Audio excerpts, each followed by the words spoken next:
శ్రీకృష్ణ పరబ్రహ్మణే నమః. శ్రీ గురుభ్యో నమః. శ్రీమాత్రే నమః. శ్రీ గణేశాయ నమః.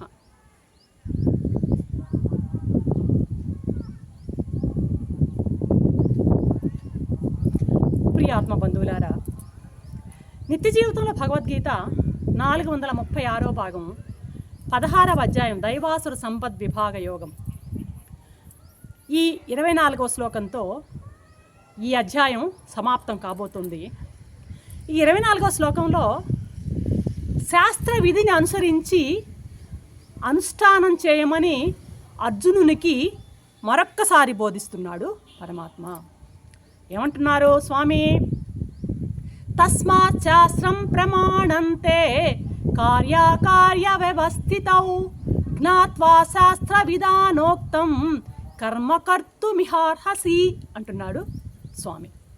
ఓ అర్జున, ఇది చేయవచ్చు, ఇది చేయరాదు అనేటువంటి నిర్ణయించడానికి ఏది ప్రమాణం అంటే శాస్త్రమే ప్రమాణం. ఏది చేయాలి, ఏది చేయకూడదు అని నిర్ణయం చేయాలంటే దేనిని ప్రమాణంగా తీసుకోవాలంటే శాస్త్రమే ప్రమాణము.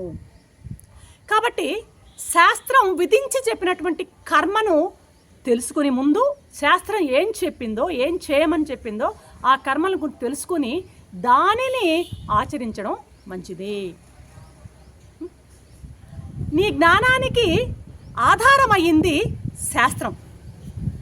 నీ జ్ఞానానికి ఆధారమేది శాస్త్రం. కాబట్టి శాస్త్రాన్ని అనుసరించు. శాస్త్రాలను ప్రమాణంగా తీసుకుని ఏం చేయవచ్చో ఏం చేయకూడదో తెలుసుకుని మరీ ప్రవర్తించు. ఏది విధి ఏంటి, నిషిద్ధమేంటి, ఏం చెయ్యాలి, ఏం చేయకూడదు అన్నది దేన్ని బట్టి చేస్తావు? శాస్త్రాన్ని ఆధారంగా చేసుకుని తెలుసుకుని ప్రవర్తించు. శాస్త్రం నందు తెలిపినటువంటి కర్మను తెలుసుకుని దానిని అవలంబించవయ్యా. శాస్త్రాలు అన్నీ కూడా మంచే చేస్తాయి, అందుకే వాటిని ఆచరించాలి అని మహాత్ములు చెప్తున్నది. ఇక్కడ కృష్ణ పరమాత్మ కూడా చెప్తున్నది. శాస్త్రాలు చెప్పేటన్ని మంచే, చెడు ఎప్పుడు చెప్పు. శాస్త్రాలు ఆచరించాల్సింది అవి మనుషుల కొరకే ఈ శాస్త్రాలు శాసించబడ్డాయి, పశుపక్షాదుల కోసం కాదు. ఉదాహరణకి ఇక్కడ ఈ చోట మలమూత్రాలు విసర్జించరాదు అని ఒక శాసనం, ఏదో ఒక ప్రకటన పెట్టారనుకోండి, అది ఎవరి కొరకు? మనుషుల కొరకే, పశుపక్షాదుల కొరకు కాదు. ఒక పంది ఉంచి అక్కడ మలం వేసినా లేదా ఒక పశువు వచ్చి మూత్రం విసర్జించిన ఆ పందికి పశువుకి శిక్షించరు ఎవరు. శాస్త్రాన్ని, అందుకంటే శాస్త్రాన్ని అనుసరించే వాళ్ళు కేవలం మనుషులు మాత్రమే. ఒక మనిషి కనుక వచ్చి అక్కడ మూత్రాన్ని విసర్జిస్తే వాడికి శిక్ష ఉంటుంది, కానీ ఒక మేకో లేకపోతే ఆవో వచ్చి మూత్రాన్ని విసర్జిస్తే అక్కడ దానికి శిక్షని వెయ్యరనమాట. కాబట్టి పెద్దలు అంటుంటారు ఏమని? శృతయో ఎత్ర వర్తంతే తత్ర తిష్టంతి వైనరా, మతయో ఎత్ర వర్తంతే తత్ర తిష్టంతి వానరాహ అంటారనమాట. అంటే శృతి చెప్పినట్లుగా నడిస్తే మానవుడు వాడు, శృతి చెప్పినట్టు నడిస్తే వాడు మానవుడు, మతి చెప్పినట్టు నడిస్తే వాడు మర్కటం, కోతి. శృతి చెప్పినట్టు నడిస్తే మానవుడు, మతి చెప్పినట్టు నడిస్తే వాడు వానరుడు, మర్కటము. శృతి తప్పి ఎప్పుడు పాడకూడదు, తాళం తప్పి ఎప్పుడు ఆడరాదు, శాస్త్రం తప్పి నడవరాదు. ఇది శాస్త్రం తప్పి నడవరాదు, ఇది స్వామి చెప్పేది ఇక్కడ అనమాట. శాస్త్రం వదిలినటువంటి స్వేచ్ఛాచారికి ఇహము లేదు, పరము లేదు, మోక్షం అనేది అసలే లేదు. అర్జున, నీవు ఎట్టా శస్త్ర ప్రవీణుడు, శస్త్ర విద్యలలో ఆరితేరిన వాడి నువ్వు, నాకు తెలుసయ్యా. నీకు శస్త్రాలన్నీ కూడాను అవపోసనం పట్టిన వాడి నువ్వు, కుట్టిన పిండి నీకు. శస్త్ర ప్రవీణుడు నీవు, నాకు తెలుసు. శాస్త్ర ప్రవీణుడు కూడా కావయ్యా అన్నాడు. శాస్త్రము జన్మలు, శాస్త్రం అనేది అన్నింటికి కూడాను తల్లి లాంటిది.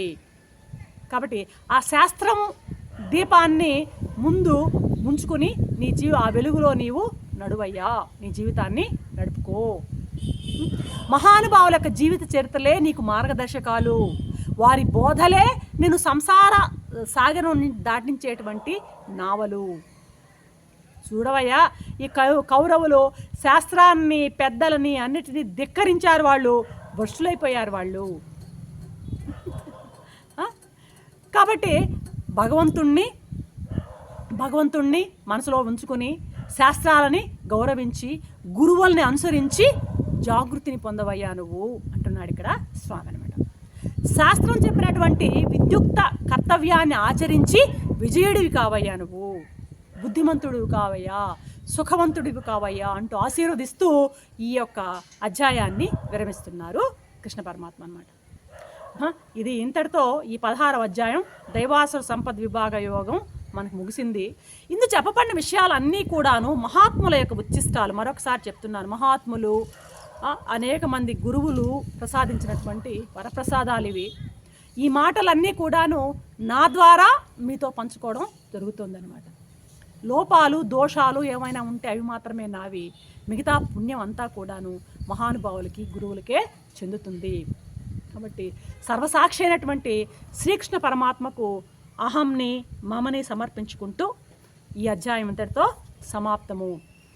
రేపటి ఎపిసోడ్లో మరొక కొత్త అధ్యాయంతో మనం ప్రారంభం చేద్దాం.